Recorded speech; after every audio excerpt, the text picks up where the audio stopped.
What's up, Gamecock friends? That's right, it's your buddy, your friend, your pal, Brewster, back.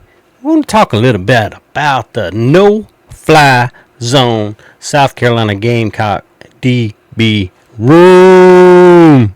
Hey, but before we get into that, what do y'all think? South Carolina ending the relationship with Under Armour. We just saw this big major deal going with Tennessee and Adidas. South Carolina fans have not been happy with Under Armour for a while. And a lot of people want to talk about it. Was had to do with the shoes back in the day. They kind of fixed that problem. I don't think that's the only issue that fans have had with Under Armour. So you guys let me know your opinion. Do you think South Carolina re-ups with Under Armour at the end of the year going into next year? Heard Under Armour maybe having, a little bit of financial problems. Who'd you like South Carolina to sign with if you think they're out there and the money's there? Do you think Adidas comes calling? Do you think it's Nike? I know a lot of people's talked about Jordan Brand. I don't know what Jordan Brand pays. I know they already have Florida.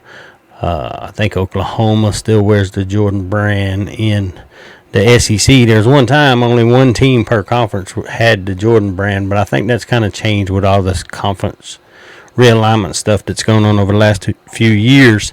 But also do me a favor, please like, subscribe, hit that thumbs up for me, make comments. I want to hear you guys' comments, your thoughts on the team, where you think South Carolina is going to be much improved this year. What area of the team do you worry about the most? I think the consensus on that is a lot of people is offensive line, interior defensive line, maybe linebacker position with a lot of new faces and guys on the football team.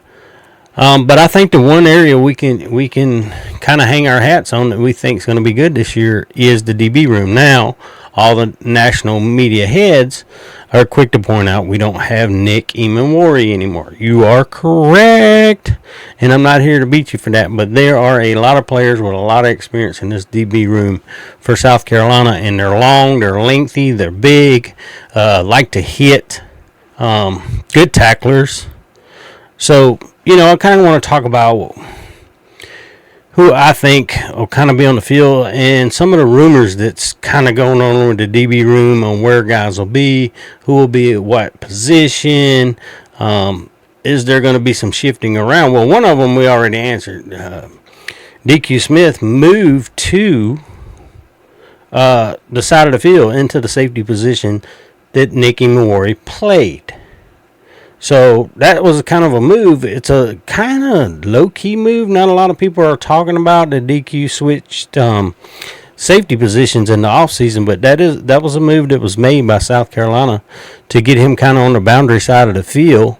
Is that his place? We've seen him struggle at times getting stuck with wide receivers.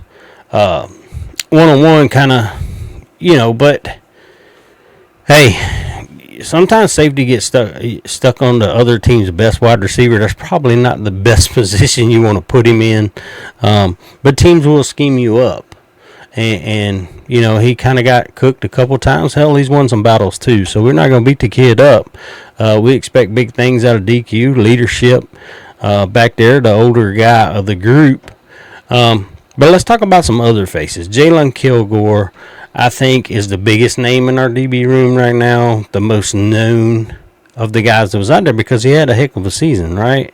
He had 10 passes defended last year, 5 interceptions, 5 pass breakups, 48 tackles. He's 6'1", 211. I mean, big kid, rangy kid, not afraid to stick his helmet in there and tackle somebody, and that's what you need out of your DB room. And I hear these Virginia Tech fans right now, they're really cocky.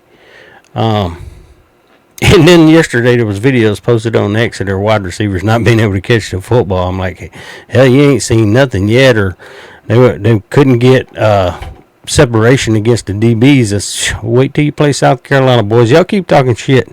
Maybe y'all probably going to be leaving the game at halftime. Judge Collier, another big kid, 6'2", 200 pounds. I think everybody looks for Judge to have a really great season this year. 28 tackles last year. 23 of those were solo tackles. 3 tackles for loss. He led the team with 8 pass breakups. So I think everyone has a lot of expectations for Judge Collier to make that next step and be that next great cornerback at South Carolina. Him and Kilgore, I mean, both these guys have what they need to get to the NFL. And I think that's what people are waiting on, because Torian Gray has done such a great job with developing kids, right? That's one thing I like to say about South Carolina's program. When you look around at a lot of these football teams, it's almost like some teams now have forgotten how to develop players. They hit everything out of the transfer portal. They over-recruit the roster, the kids that they recruited. The kids that they recruited end up hitting the transfer portal and go somewhere else where they can play, because they feel like, everybody wants to play now and get out there and prove themselves. But if you're getting over-recruited and your coach keeps bringing in all these transfers and you feel like you're getting knocked back by older, more experienced players, hey, you look to go somewhere else, right? If us that have real jobs, if our boss kept bringing in people and putting them above us, I think we get to the point, too, where we felt like we're being disrespected and not valued in our job. And these kids feel the same way, man. And a lot of them, they're young, first and foremost, and they don't know how to handle a lot of things like that we older people have been through when it comes to jobs and that type of thing. My kid that I picked last year, no, I'm going to pick some more kids from this year's team, believe me, but I have not forgot about my guys from last year. Vacari Swain was my guy. My old channel, Mr. Victor Swain, came on, was a friend of the program, would be in the comment section making comments, along with all of you guys who make comments on videos and when I did live shows. But Vacari Swain is another kid I'm expecting to make a big leap this year. Now, kind of however this DB room falls out, he may not be a starter. He may be a guy that comes in and goes out. Then again, he's a tough kid. He likes to hit.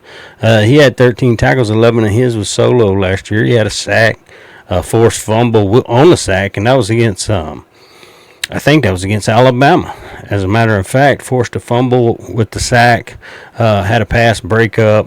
But people are expecting a lot out of Vacari Swain this year, too.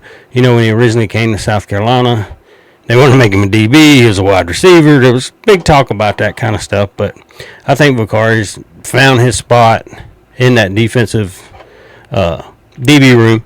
And I think he'll be just fine. 6'1", 190. He's got the length. Probably got on a few more pounds. Like I said, I don't know if South Carolina has updated their weights and stuff when you look at the 2025 roster. So I can't say for sure whether he's put on a few pounds or whether that's accurate. You know what I mean? Sometimes you just see things that aren't accurate. It's just because people haven't updated the things that you're looking at. Another kid we can talk about, Brandon Cisse, moving over from NC State. A couple of years in NC State, 38 tackles, 1 interception. Can play any position in the DB room. Corner, nickel, safety. Some of the conversations I've heard, I've heard other conversations that it's probably not that. It's Kilgore falling back to safety, where you have Swain, Collier, Cisse all in your as your corners and your nickel. But we'll see. We'll see how that works out. They'll figure all that out in camp. And maybe we know before the first game. Maybe we don't know until they go out on the field. Because these guys have been a lot of hush-hush. They're not letting a lot of information get out. You ask a question about a wide receiver, how the young wide receiver's doing. The answer you get even from the players is, oh, they're all doing great. You're not getting single names really told to you. Some people to go in, some of these guys to get a little bit of access to some practice, 10, 15, 20 minutes, whatever it is at the beginning of practice. They start throwing some names out, or they got somebody that kind of hands them some information.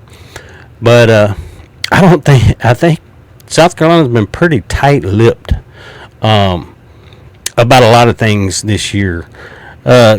couple other notable guys I think you're going to see around, especially in that DB room. Jalon Solomon, Kelvin Hunter and there's a bunch of new freshmen and fresh faces in there. How much will they get to play? What games will they get to play in? You know, you got to redshirt some of these guys because you do want to develop. So we hope we don't get so banged up that we got to start using freshmen out there and that type of stuff. But I think we got enough depth on the team that we really should not have to do that. Miles Norwood's another transfer kid that's coming in from Ball State. Originally was, I think, Iowa State. I think he was a guy from Iowa State and transferred into Ball State. Had a pretty good season last year. 38 tackles, 2 tackles for loss. He had 10 pass breakups at Ball State. So kind of ball hawk guy. I think we'll see him getting into this mix too of players.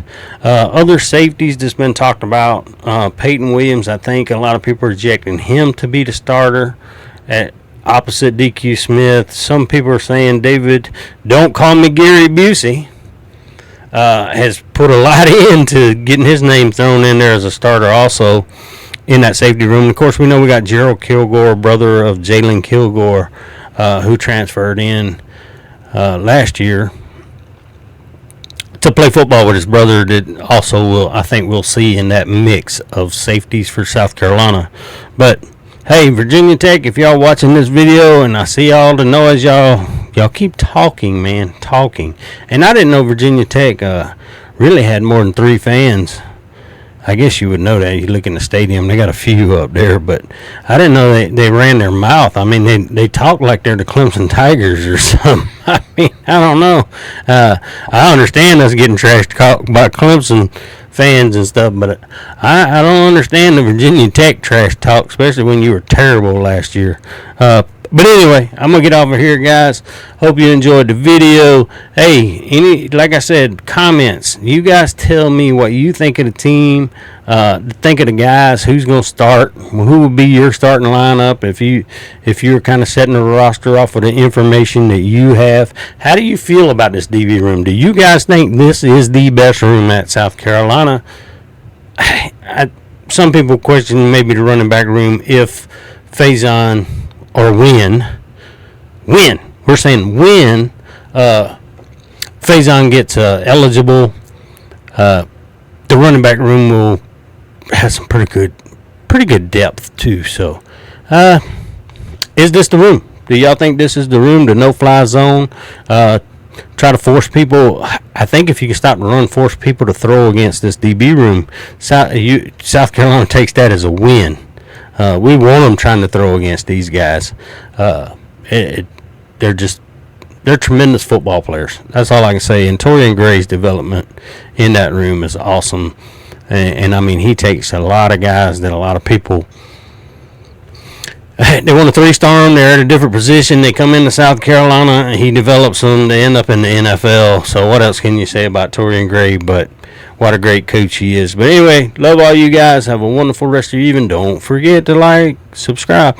Also, you can share the videos. Any of that stuff helps me grow my channel back. Try to get back to where we were before. We were almost at 1,500 subscribers. And now it's a rebuild, right? A rebuild. But anyway, love all you guys. Have a wonderful rest of your evening. Peace, y'all.